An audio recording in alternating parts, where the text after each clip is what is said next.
They were on the said BPO. The first one had quality issues, offshore agents, wrong access for the client database, inconsistent handling. They switched. The second one had compliance gaps and couldn't integrate with their CRM. They switched again. The third one had better metrics. Response time were reported as within SLA. But response time had hit 51 hours on complex cases.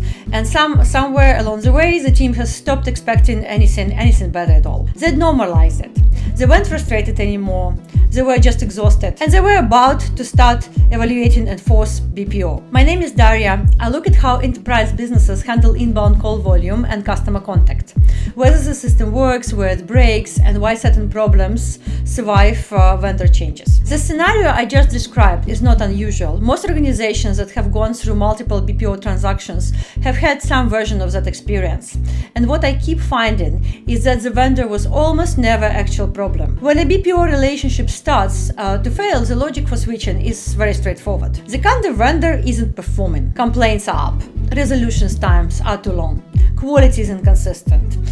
You've had the difficult conversations, you've been through improvement plans, and the needle hasn't moved enough. It's time to find someone better. And this logic is not unreasonable. If you hire a contractor to do a job and they do it badly, you find a different contractor. The problem is that call handling isn't really analogs to a contracted task with a clear deliverables. It is a system. And when the system produced bad results, the question was asking before you switch vendors is, what is it about the system that keeps producing these results? Because if the answer is something about the vendor, their technology, their people, their management, then switching vendors make total sense. But if the answer is something about the structure the vendor is operating inside, the processes they've been handling, the incentives they're working towards, the models they've been asked to execute, then switching vendors doesn't fix anything. It just moves the same problem to a new location. Here's the thing about BPO contracts that most organizations understand intellectually but don't fully internalize when they're evaluating performance. A BPO is paid primarily to handle call volume. The commercial model is built around calls answered, calls handled, SLAs met. The metrics in the contract, average handle time, first call resolution rate, abandonment rate, are all about throughput and speed. That is not the same as resolution, and is definitely not the same as customer experience or great customer service. A BPO can meet every SLA in the contract while delivering an experience that frustrates the people on the other end of the line. And in many cases, that's exactly what happens. Average handle time creates pressure to end the call as quickly as possible, not to resolve them well, to end them. A call that closes fast looks good on the dashboard. What happens to the customer after the call, whether the issues was actually fixed, whether they need to call back, whether they crunch, that doesn't appear in the BPO's performance report at all. First call resolution sounds like a resolution metric, but it is typically measured by whether the agent closed the call as resolved, not by whether the custom problem actually got resolved and went away. This isn't criticism of individual BPO providers. This is what BPO contracts look like.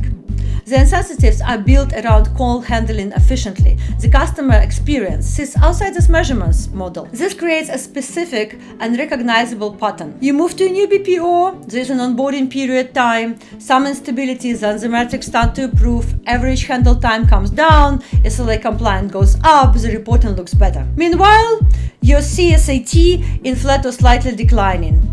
Charges ticking up slightly, repeat call rate isn't really moving, you're getting a slow drip of compliance that are hard to pin to anything specific. What's happening is that the BPO is optimizing for metrics you measure, and this metric don't capture the experience your customer are actually having. BPOs are very good to improve the numbers you're tracking. They are not structurally incentivized to improve the outcomes those numbers are supposed to represent. BPOs optimize for SLA compliance while delivering frustration. Metrics improve, churn rises. That's from someone who'd watched the pattern across multiple transactions. It's blunt way to put in, but it's what the data shows a lot of organizations. And the reason switching vendors doesn't fix it is that the next vendor is operating under the same contract structure, the same metrics, the same incentive model, different people, same system, same results. When you switch BPOs, a few things generally change. The agents change.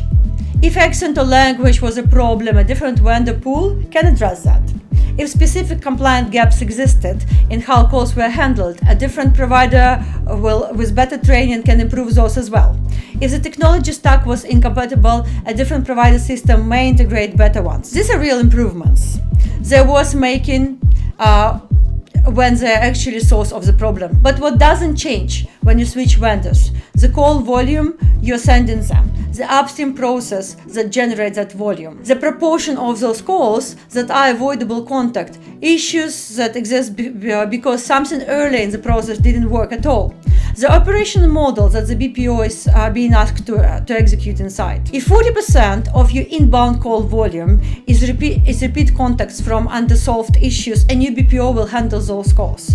They will hit their handle time targets on those calls. Those calls will count as handled, and underlying reasons those calls exist, the upstream failure of your system that generated them will still be there, generated the same volume for the new vendor to absorb. You replace the contractor, you haven't changed the building they're working in. The thing that actually needs to change in most organizations that have been through multiple BPO cycles is the operating model, not the vendor, the model. What is a call handling operation actually designed to do? If it's designed to handle calls efficiently, it will handle calls efficiently. The calls will keep coming, the BPOs will keep handling them, and the experience will be whatever experience comes from routing high volume of calls through a contract that rewards speed. A different question is, what if the goal was to reduce the number of calls that need to be handled in the first place, to resolve issues at the point of first contact so comprehensively that the caller never needs to call back, to handle after hours volume differently so that the calls that come in at 7 p.m. get a resolution, not a voicemail, not a menu, not a callback that happened 48 hours later. These are operating model questions, not vendor questions,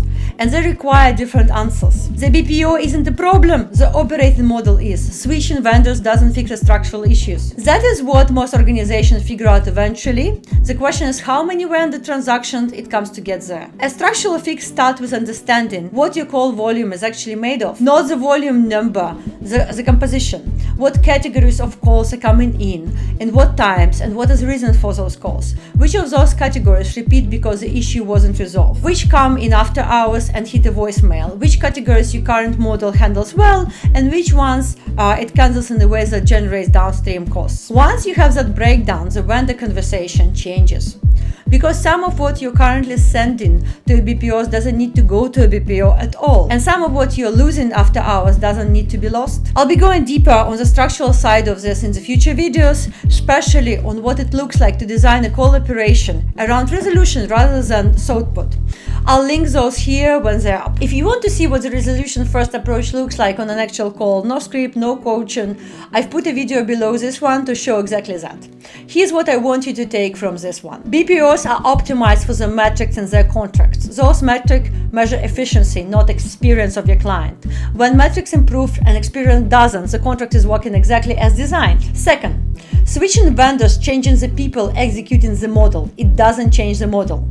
If the operating model is generating bad outcomes, a new vendor will generate the same bad outcomes in a slightly different way. Third, the question was asking before the next vendor evaluation is what is it about the system we are running that keeps producing this result? That question leads somewhere more useful than another RFP.